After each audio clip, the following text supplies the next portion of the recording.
Hey folks, so in today's video I'm going to be working on a project that I need to get done so that we can get into our outdoor kitchen. So the outdoor kitchen relies on this IBC tote for its water.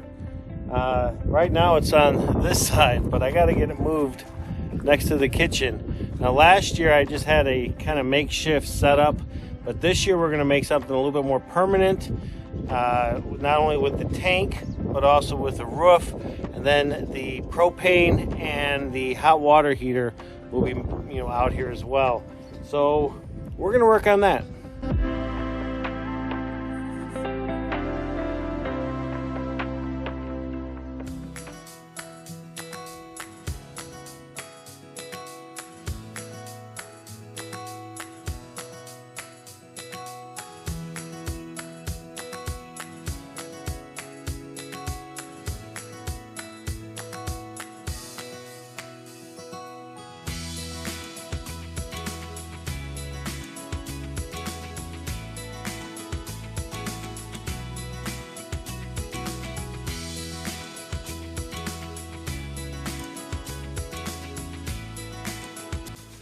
Alright, so the first step here is I'm going to build just a frame, basically wrap the pallet with some 3-inch cedar.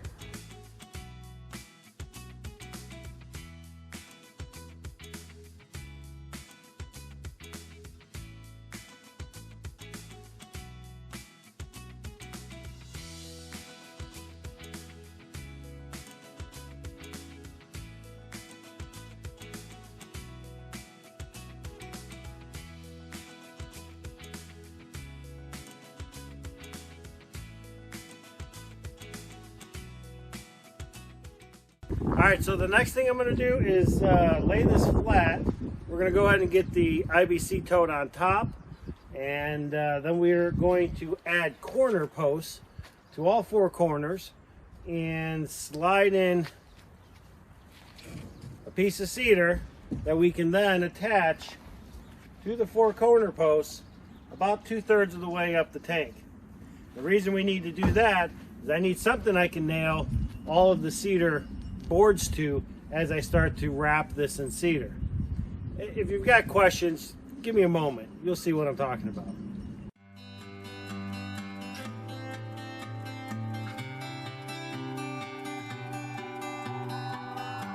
See, the reason we need to make sure that we cover this is so that the water doesn't grow algae, turn green on us. Last year we had it wrapped up in a tarp. I didn't really know what I was going to do with it. It was really just looked like crap.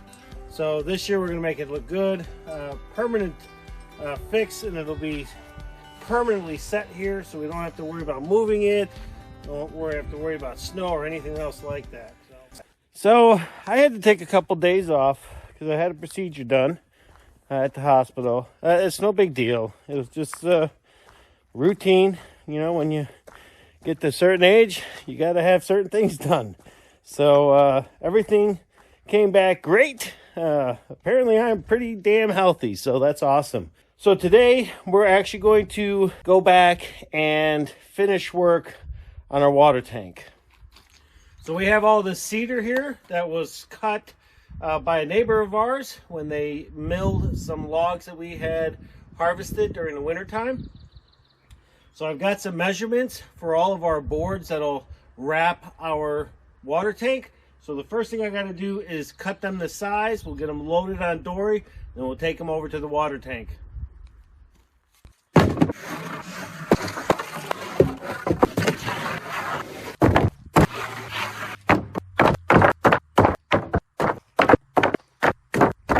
All right, now that we have everything filled up in dory, it's time to get over by the kitchen and let's put this thing together.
All right, so we've got the majority of the framework done. We've got the majority of all the siding up. The next thing we're doing is the roof. Now the reason that I'm doing my rafters flat as opposed to being up this way is simply because it's easier. This isn't very wide. It's only about 4 feet. So I'm not too concerned with the snow weight. Plus it's got a really nice angle. So when the snow during the winter time hits it, it should just fall right off of it. And if it doesn't, it's really easy for me to just come over here and clean it off. So I'm not too worried about the snow weight. The other reason I'm doing it this way is because it's a lower profile, and that's kind of what I'm looking for. And because of the way that I set this up, it just makes sense. So the next step is we're going to go ahead and screw these rafters in, and then I've got some tin. We're going to throw some tin up here.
All right, is it perfect?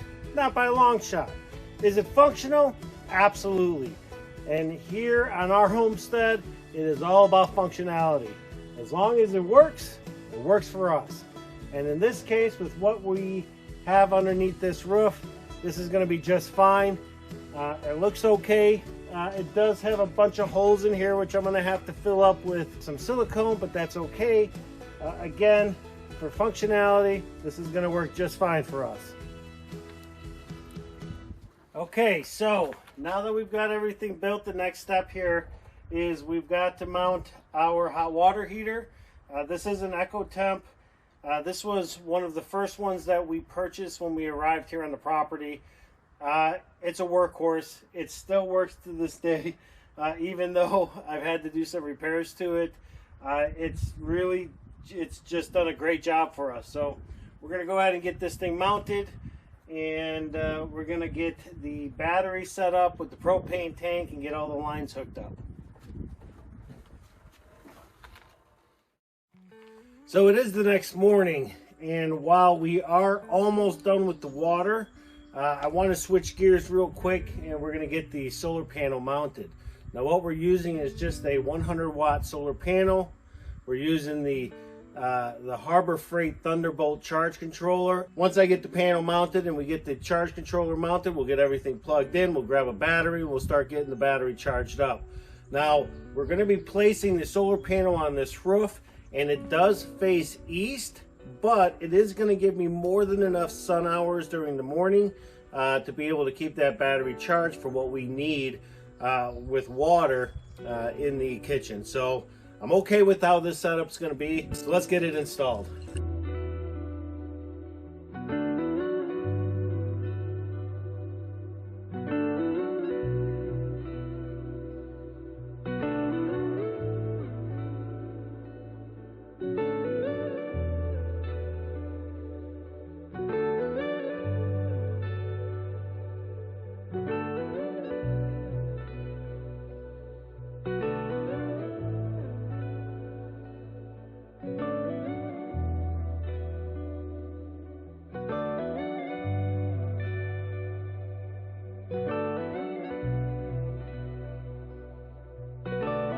Oh, you're mounting it there anyway? Yep. I realized that we only need 3-4 hours of direct sun to charge the battery full, so there's no sense in making all this other craziness. We'll just put it right here. This makes sense. That's fine. All right, so the setup is all complete. We've got the solar panel. It's a 100-watt solar panel up on the roof. We've got the cedar box, just makes it aesthetically appealing.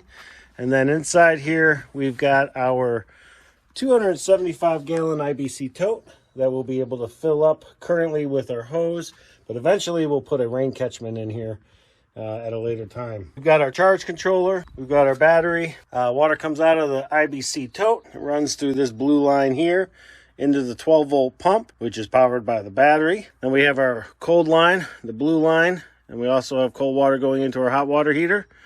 Hot water coming out, both of those lines going into the kitchen. And we've got our propane tank. So we are pretty happy with the setup. Much better than we had last year, and I think this is definitely going to be much more, again, aesthetically appealing. Now come fall time, we will be removing the hot water heater and the pump. We'll drain everything out, and but the battery, the charge controller, and the panel can all stay here through the winter time. We don't have to worry about that anymore. So overall, we are ecstatic that this is done. This is what we've been wanting to do from day one, with something like this. Now we've got it set up and we love it. So, well, thanks a lot for sticking around and watching this video. If you liked it, hit that like button, hit that subscribe button, and we'll see you folks on the next video.